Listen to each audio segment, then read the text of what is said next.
But I want to play this clip of Donald Trump yesterday that he ostensibly criticized the Pentagon chiefs as a way of defending himself from the criticisms that he's been receiving about his alleged comments referring to soldiers as suckers, dead soldiers, as losers and suckers.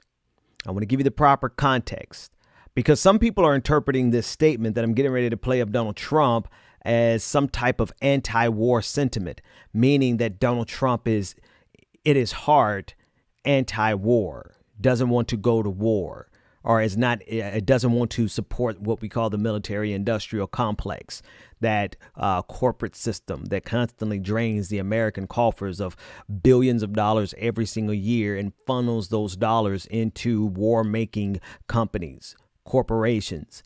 That military industrial complex that has been in place for over 70 years since the end of World War II. Some people are taking these statements from Donald Trump to make it seem as though he is anti-war, when in fact he is not anti-war. I want to preface it with that because that's the bane of my morning. People who are trying to take this statement. What good is a disingenuous statement? That's like me saying that. I don't even have an example yet. But let me play this clip of Donald Trump criticizing Pentagon chiefs and ostensibly criticizing the military-industrial complex that now has people saying, "Oh, Donald Trump, he's anti-war." Get the hell out of here. Biden shipped away our jobs, threw open our borders, and sent our youth to fight in these crazy, endless wars. And it's one of the reasons the military, I'm not saying the military is in love with me, the soldiers are.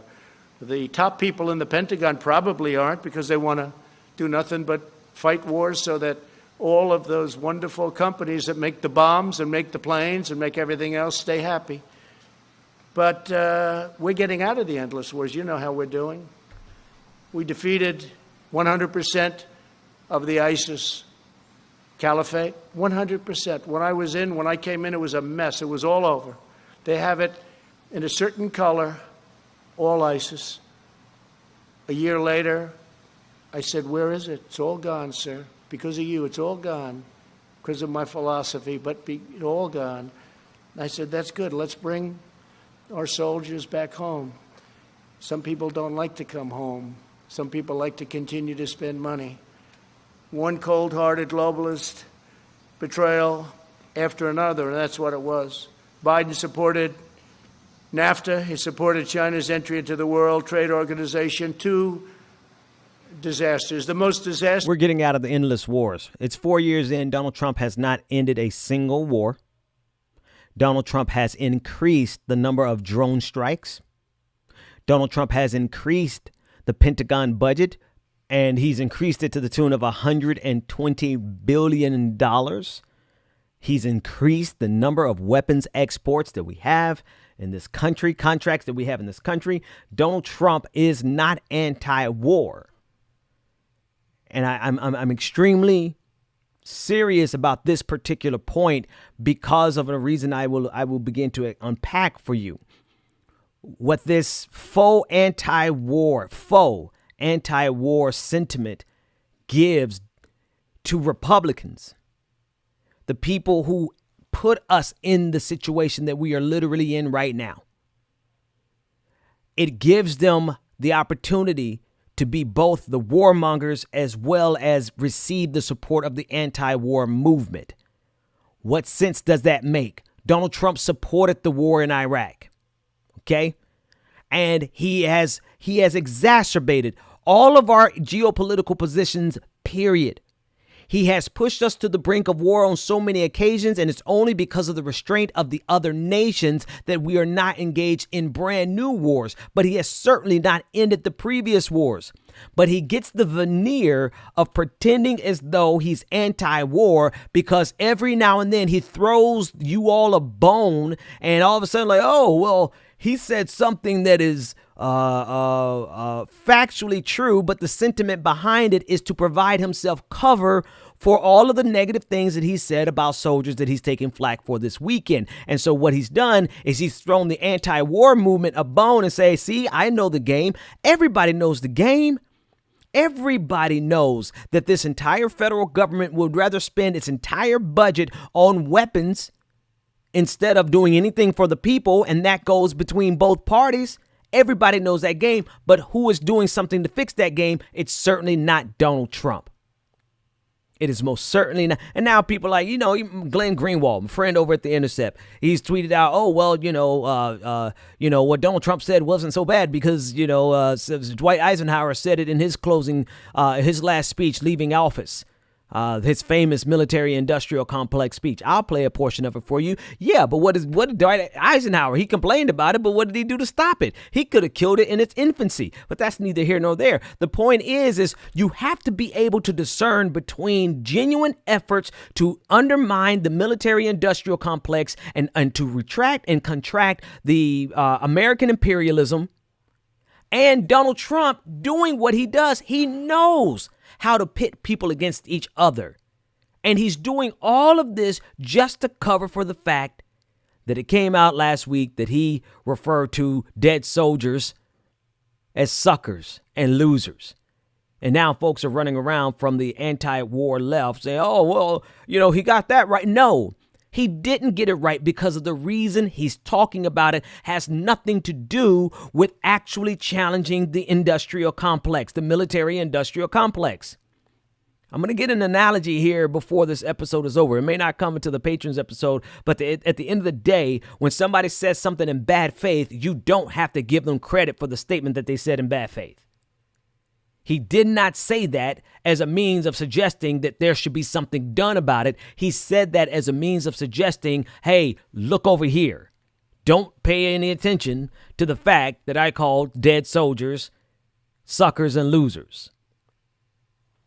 It's absolutely absurd. And this is one of the things. Now, here's one of the reasons I'm so serious about this particular story is because what happens with my friends on the left, people who are in these far left circles like I regularly live in, is that they oftentimes are so desperate to fight the war complex in this country, and rightfully so, that they take the bones of people, they take the fragments, the scraps, they take the crumbs off the tables of warmongers and they accept it as an anti-war sentiment. It's just like Rand Paul. Rand Paul has never been anti-war. He just knows that if he says a couple of good talking points about being anti-war, he gets to go around with the badge of nobility from supporters saying, I don't like his economic policies, but he's anti-war. No, Rand Paul is not anti-war. No, Donald Trump is not. I can't believe I have to bring myself to say this. He assassinated an Iranian general just for shits and giggles, and he still brags about it to this day. He's in bed with the Saudis who killed, brutally murdered Jamal Khashoggi. And he has no problems with it. He has increased. He has, as much as people talk about Barack Obama's droning, he actually increased the frequency and the intensity of the drone strikes. But because he threw people a fragment, a crumb, off of his warmongering table, people are like, he's got some anti-war sentiment. And what that would allow people to do is because there's really no movement that is more intense than the anti-war movement. And so if Donald Trump gets the veneer of being anti-war, then all of a sudden we're going to hear nonstop talking points about Donald Trump being anti-war as a justification for keeping him in power, because somehow keeping him in power is going to reduce the amount of war that we see globally. And yet and still, over the last 4 years, we have seen that Donald Trump has literally done nothing to contract the military-industrial complex, to contract American imperialism. In fact, he has increased the amount of weapons exports that the United States engages in. He has increased the number of drone strikes, and he has put us in so many untenuous situations that if we hadn't just gotten lucky, or if the other nation was not as belligerent as Donald Trump, the only reason we have not gone into a new war basically is because we've gotten lucky. Because other nations have been more moderate. Other nations have been more temperate. Other nations have understood the fact that they're dealing with a sociopath in the White House.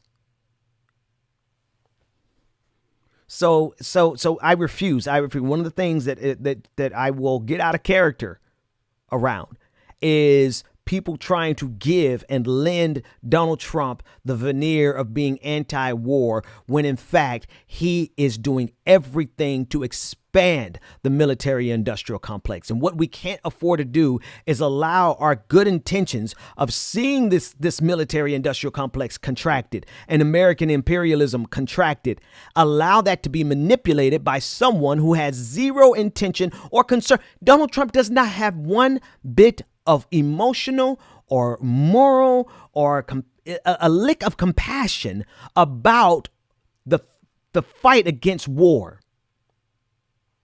He will just as soon send teenagers to their deaths in a war to get reelected as he would sabotage the post office to get reelected. He will do anything to satisfy his ego, including taking us into war. And it's only been luck or the diligent temperance of another foreign entity, another foreign power that has kept us from being in yet another war, period.